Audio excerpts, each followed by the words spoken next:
Hello friends, welcome back to my channel.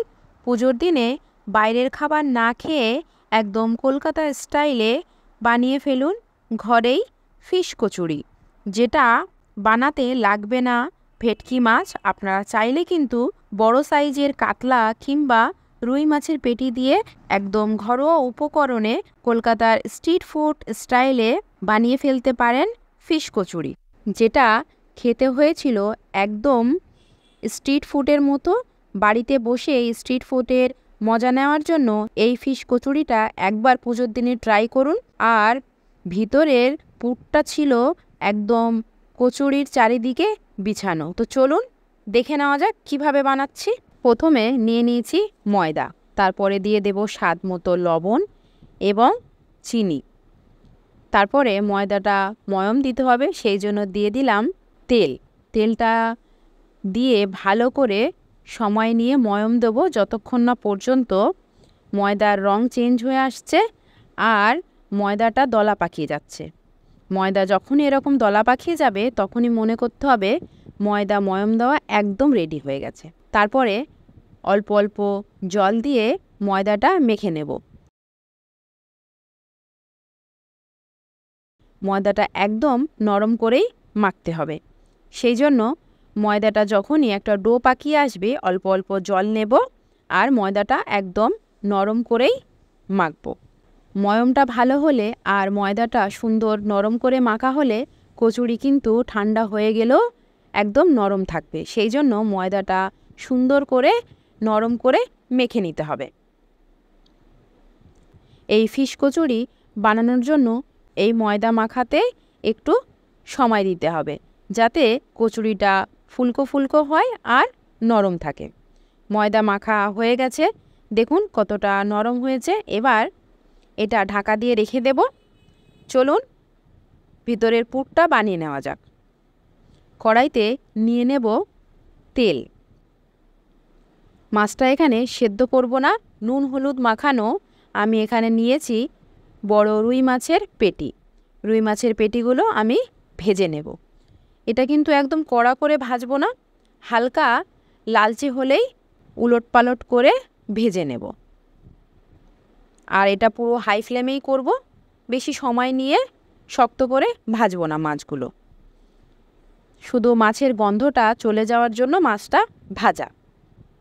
মাছ ভাজা হয়ে গেছে, এবার একটা মশলা বানিয়ে নিয়েছি। এখানে নিয়েছি গোটা গরম মশলা, শুকনো লঙ্কা আর জিরে আর মৌরি। এটাকে শুকনো খোলায় গরম করে নেব, নিয়ে এটাকে গুঁড়ো করে নেব। একদম স্ট্রিট ফুডের স্টাইলের ফিশ কচুরি বানানোর জন্য এই মশলাটা অবশ্যই কিন্তু ব্যবহার করতে হবে। একটু ঠান্ডা হলেই মশলাটা গুঁড়ো করে নেব। আর ওই কড়াইতে আরও একটু তেল নিয়ে নেব, দিয়ে দেব বেশ খানিকটা পেঁয়াজ। এখানে প্রায় দুটো মাঝারি সাইজের ফাইন চপ করে রাখা পেঁয়াজ কুচি দিয়ে দিলাম। দিয়ে পেঁয়াজটা একদম হালকা হালকা লালচে হওয়া পর্যন্ত ভেজে নেব। যখনই হালকা রং ধরবে দিয়ে দেব একদম চপ করে রাখা আদা এবং রসুনের কুচি। এখানে বাটা আদা রসুন ব্যবহার করব না, কুচি করে ব্যবহার করব, তাহলে মুখে পড়লে খুব ভালো লাগে। ঠিক এরকমভাবেই কিন্তু কলকাতার স্ট্রিট ফুডের ফিশ কচুরির পুরটা বানায়, আর আমি ঠিক সেটাই আপনাদের সাথে শেয়ার করার চেষ্টা করছি। দিয়ে দিলাম ধনে গুঁড়ো, আর যে ভাজা মশলাটা বানিয়েছিলাম সেই ভাজা মশলা গুঁড়ো করে দিয়ে দিলাম। দিয়ে ভালো করে মশলার সাথে পেঁয়াজ আদা রসুনটা ভেজে নেব, যাতে কাঁচা গন্ধগুলো একদম চলে যায়। তারপর এদিকে মাছের কাঁটা একদম ছাড়িয়ে নিয়েছি, যেহেতু বড় মাছের পেটিতে বেশি কাঁটা থাকে না, বড় বড় কাঁটা, তাড়াতাড়ি ছাড়ানো হয়ে যাবে। একটু ঠান্ডা করে ছাড়িয়ে নিয়ে আমি মাছগুলো দিয়ে দিলাম। এবার মিডিয়াম টু লো ফ্লেমে মাছগুলো ভাজতে হবে, যাতে মশলাটা সুন্দরভাবে মাছের গায়ে অ্যাবজর্ব করে। যারা মাছ খেতে পছন্দ করে না তারা কিন্তু ফিশ কচুরিটা ছাড়ে না, কারণ এত সুন্দর পুরটা বানানো হয় মাছের কোনো গন্ধই থাকে না। তারপরে রঙের জন্য দিয়ে দিলাম হলুদ গুঁড়ো আর কাশ্মীরি লঙ্কার গুঁড়ো। লবণ আর দেবো না, কারণ মাছ ভাজার সময় লবণ আমি পরিমাণ মতোই দিয়ে দিয়েছিলাম। আর ময়দা মাখার সময় তো আগে থেকেই নুন চিনি দিয়েই ময়দা মেখেছি, তো টেস্টটা ওখানেই ব্যালেন্স হয়ে যাবে। ভালো করে ভাজা হয়ে গেলে দিয়ে দেব ধনেপাতা কুচি। ধনেপাতা কুচি দিলে সুন্দর গন্ধ আসে। দিয়ে গ্যাস অফ করে দিয়ে একটু নাড়িয়ে চাড়িয়ে নিলে রেডি হয়ে যাবে পুরটা। এবার ময়দাটা দেখে নিই কী অবস্থা আছে। ময়দা এমনি নরম করে মেখেছিলাম, আর ঢাকা দিয়ে রাখার জন্য একদম নরম হয়ে গেছে। আর বেশি মাখতে হবে না। এবার লেচিগুলো কেটে নেব। লুচির থেকে এই ফিশ কচুরির লেচিগুলো একটু বড় বড় করেই কেটে নেব, কারণ পুর দিতে হবে। একটু বড় বড় না থাকলে পুর বেরিয়ে যাওয়ার সম্ভাবনা থাকে। আমি দুরকমভাবেই আপনাদের সাথে শেয়ার করছি কিভাবে আমি পুরগুলো ভরে নেব। আমি এরকম লেচিটাকে খুলির মতো করে হাত দিয়ে ঘুরিয়ে ঘুরিয়ে করে নিয়ে তারপরে পুরটা দেব। আর সুন্দর করে হাত দিয়ে চেপে চেপে যেরকম পুর ভরে কচুরির মতো, সেরকমভাবে পুরটা দিয়ে অল্প একটু ময়দা কেটে নিলাম, নিয়ে ঠিক এরকমভাবে বানিয়ে নিলাম। তারপরে আবারও একটা করা যায়, যাদের কুলি করতে অসুবিধা আছে তারা এরকমভাবে হালকা চাপ দিয়ে লুচির মতো বেলে কুলিটা করে নিতে পারেন। আর এই মুখ থেকে একটু করে লেচি কেটে নিলে আরও একটা কিন্তু কচুরি অলরেডি বেরিয়ে আসে।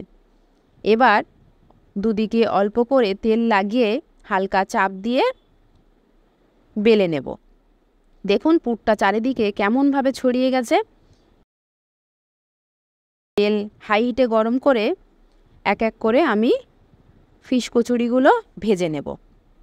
যতগুলো ভেজেছিলাম একটাও কিন্তু ফুলতে মিস যায়নি, সবটাই কিন্তু সুন্দরভাবে ফুলেছিল। হ্যাঁ, একটু পুর দেওয়া আছে সেই জন্য মোটা বলে একটু সময় লাগবে, কিন্তু সব কটাই কিন্তু ফুলবে।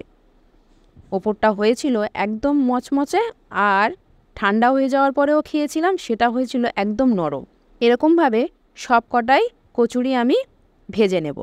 পুজোর দিনে সকালবেলায় এরকম যদি গরম গরম কচুরি হয়, বাঙালিদের হয়তো আর কিছুই লাগে না। আমি এটা সার্ভ করেছিলাম ঘুগনি দিয়ে। আপনারা চাইলে কিন্তু আলু কষা বা ছোলার ডাল দিয়েও সার্ভ করতে পারেন। সামলাতে না পেরে কচুরিটা একবার খেয়ে দেখেই নিলাম যে ফার্স্ট বাইটটা কত সুন্দর লাগে। আমি আপনাদের ভিডিওতে বোঝাতে পারছি না যে কচুরিটা একদম স্ট্রিট ফুডের মতোই টেস্ট হয়েছিল। পুজোর দিনে একবার এরকমভাবে বাড়িতে ট্রাই করে দেখুন। আর এরকমভাবে আরও ভিডিও পাওয়ার জন্য জাইকাই কলকাতা চ্যানেলটিকে সাবস্ক্রাইব করে প্লিজ পাশে থাকুন, আর একটা লাইক কমেন্ট করতে কিন্তু ভুলবেন না। সবাই ভালো থাকবেন, সুস্থ থাকবেন। Love you all, tata.